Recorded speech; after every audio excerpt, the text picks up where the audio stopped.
예배 가운데 또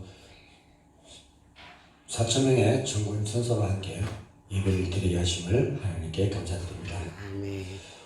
오늘 저희들이 이 세상을 살아보면 참 각종의 우울증을 많이 앓고 삽니다.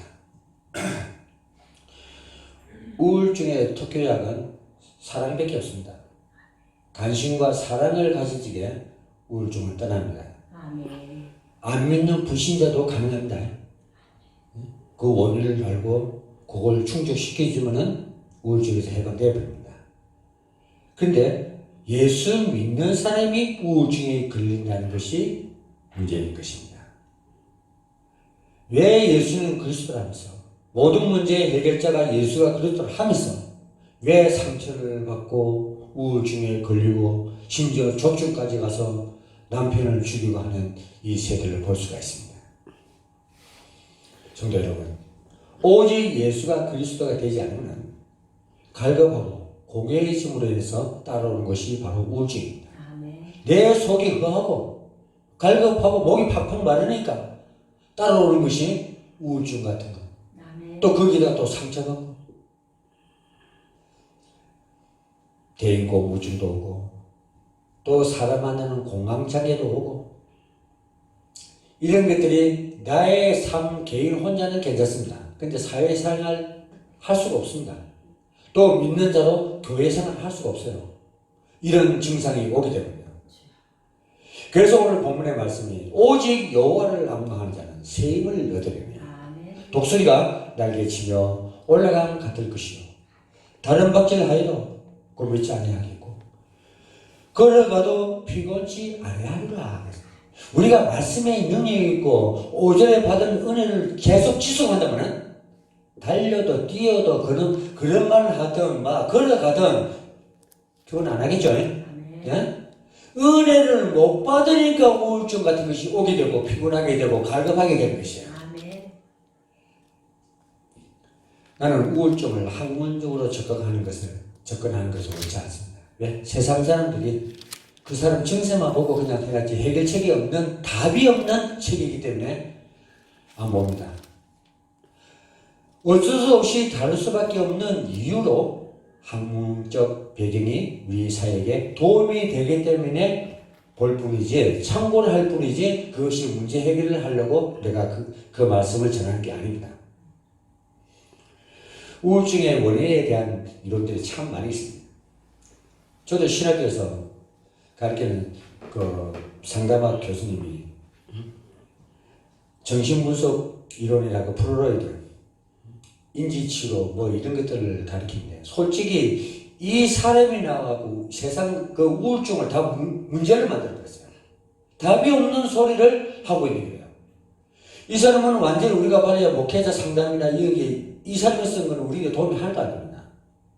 성경적이지 않는 걸 갖고 이걸 배워서 가르치니까 어떻게 됐습니까? 문제 해결 안 되죠? 예? 정신분석 학자인 프로이드는 우울증을 사랑하던 대상의 상실에 대한 반응이라고 봤습니다. 왜? 만났다가 헤어지면 그 상실에 대한 것이 우울증이라고 온다 하고 본 것입니다. 이 반응에 자신을 버려두고 떠나간 대상에 대한 분노도 포함되어 있다. 이 분노가 자신에게 향할 때 자신을 비관하고 책망하며 죄책감을 느끼면서 우울증으로 발전한다는 그의 학설입니다. 이 이론은 기독교적 상당 이론과는 차이가 있음을 볼 수가 있습니다. 아멘. 행동주의 이론을 발표한 스키너 같은 경우에는 행동주의 이론은 인간의 행동을 환경적 요인에 의한 상습의 결과로 설명하며 우울증 역시 사회적 환경에서 오는 긍정적 강화가 약화되니 나타난 현상이라고 이 사람은 말하고 있습니다. 예를 들어서 가족의 사망과 실직 등을 인해서 긍정적 강화의 원천을 상실하게 됨으로 우울증이 생긴다는 것입니다. 물론 이럴 수도 있습니다. 전혀 뭐 틀리다는 말은 안 해요. 그렇지만은 이런 일이 현실적으로 발생해도 우울증이 안 걸리는 것은 어떻게 설명할 거냐. 그것이 우리의 성경적으로 상담하는 치유 상담과는 전혀 거리가 먼 얘기라는 얘기예요. 그렇다면 귀신 들린 무당이 있는데 이 사람들의 이론으로 치유할 수 있겠습니까? 못한다 얘기예요. 의사도 치유 못해요. 그러나 말씀으로는 치유할 수 있다는 거예요. 예? 그런데 우리 상담은 이 참고는 하되 여기에 매여서는 안 된다는 얘기예요. 그러면 답이 없다는 얘기예요. 바로 이 말씀이 그들에게 힘이 돼서 치유가 되어야 된다는 얘기예요. 저 우울한 사람들은 자기 자신이 나는 열등하다, 바보스럽다, 나는 무능력하다, 나는 남한테 사랑도 못 받는다, 나는 버림받았다, 친척으로부터, 형제들간으로부터, 부모로 자식으로부터 다 버림받았다고 생각합니다. 그러니까 자신의 미래에 대한 어떤 목적이나 의식이 없겠죠. 목적이 없이 이제 포기하고 사는 거예요. 그래도 그 사람은 소망이라도 가지면 문제를 바꿀 수가 있는데 소망 자체 잃어버리니까 아무리 노력을 해도 안 되더라. 이 사람 생각은 앞으로 내가 이렇게 노력하면 뭐 좀 좋아지겠지, 좋은 세상이 오겠지 하지만 안 된다는 거예요. 주변 환경이 힘들고 세상 살기 싫다, 주변 사람들이 나를 너무 힘들게 한다, 나를 이해를 못하고 좋아줄 사람이 없다, 별 생각이 들어요. 이것을 인지상자로 부릅니다. 생물학적 이론은 신체적 원인에서 우울증이 생긴다고 가정합니다. 우울증을 유발하는 신체적 원인으로 유전적 요인이 뇌 신경광안이 뇌 구조의 의사들이 하는 얘기입니다. 생체 리듬 이상 등에 초점을 맞추어 정신의학자들이 연구하고 있습니다. 그런데 미안하게도 정신문제의 완기에 다른 것이 쏙 들어간 사람 있잖아요. 그 엑스레이나 MRI나 찍어도 안 나타납니다. 예? 그러니까 정신과 의사들이 그 문제를 해결 못하는 거예요. 아멘. 이것이 어디서 오느냐? 영적인 문제입니다. 아멘. 예? 창세기 3장에 하나님을 떠난 그때부터 모든 인간에게 찾아온 것들은 전부 다 영적인 문제고 정신 문제고 육신의 문제가 나오기 시작해요. 예? 그럼 우리 살았을 때까지입니다. 그 다음에 뭐가 나 내세 문제, 후대 문제가 오잖아요. 이런 것들이 우리에게 있으니까 답이 없이 살다 보니까 우울증에 매여 산다는 얘기예요. 아멘. 그래서 우리는 누구에게 위로를 받아야 됩니까? 여러분과 같이 교회에 나와서 아멘. 하나님 말씀으로 위로받아야 돼. 내가 위로하는 것이 아니라 이 말씀 속에서 여러분들이 힘을 얻고 위로를 받아야 됩니다. 아멘. 그래야만이 이 문제에서 헤어납니다.